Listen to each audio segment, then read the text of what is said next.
Fire it up for me.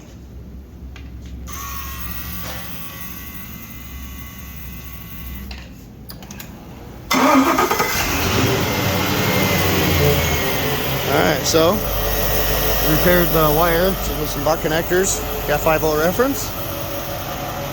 Engine's running. I just gotta put the cover back on the computer. I don't know where any of the brackets are. None of it was shipped with it. But yeah, man. Got good oil pressure. Obviously it's cold. Like I said, I have not taken this thing apart at all. Still missing an intake bolt over here for the throttle.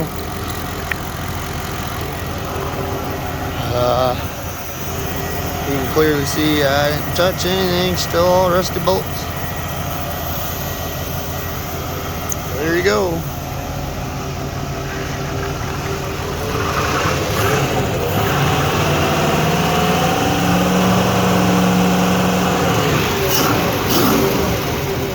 Runs good to me.